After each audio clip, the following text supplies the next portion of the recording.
Maybe after visiting our rodents, you are now ready to meet our biggest predators here in Waveland Park. What about some Asian crocodilians? Have you ever heard of an animal that is called Gharial? Let's have a look inside our Croc Aviary. Gharials, sometimes called gavials, are a type of Asian crocodilian distinguished by their long, thin snouts.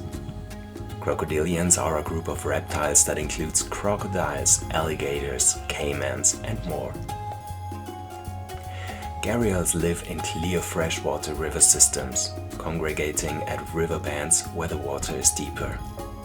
They're not well suited for land, so they generally only leave the water to bask in the sun or to nest.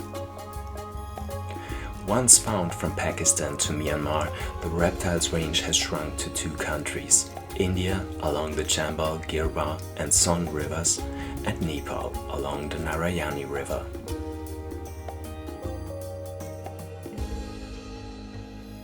A typical gharial will reach 12 to 15 feet in length and weigh up to 2,000 pounds. Gharials regulate their body temperature by basking in the sun to warm up or resting in shade or water to cool down.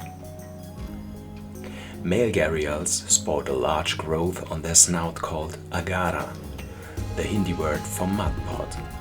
Males use their agaras to vocalize and blow bubbles during mating displays. The animals congregate to mate and make nests during the dry season, when females lay eggs in sandbanks along slow-moving sections of water. Eggs incubate for 70 days, and hatchlings will stay with their mothers for several weeks or even months. Gharials do not stalk and lunge at prey like other crocodilians. Their snouts contain sensory cells that can detect vibrations in the water.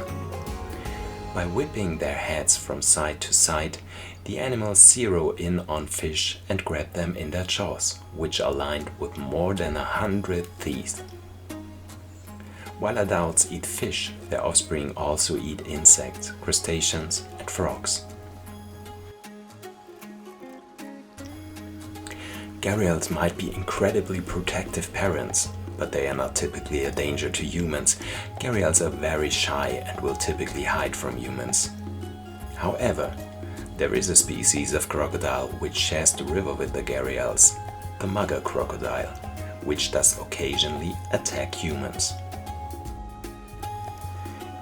The International Union for Conservation of Nature classifies the species as critically endangered. The biggest threats it faces are related to human activities. Since the 1940s, the gharial's numbers have declined as much as 98% due to hunting for traditional medicine and drastic changes to their freshwater habitats. For instance, people have manipulated the flow of rivers, causing certain areas to dry out and making it more difficult for water-reliant gharials to survive. Young gharials are also susceptible to being caught in fishing nets, which can lead to injury or drowning. Concerns about the gharial's status has led to a number of conservation efforts in recent decades. The Indian government granted the species full protection in the 1970s with the goal of reducing poaching. In the 1970s and 1980s, conservation groups in India and Nepal launched rear and release programs that have introduced more than 6,000 captive bred gharials into the wild. Unfortunately, the lack of effective monitoring means it's unclear how successful these programs have been.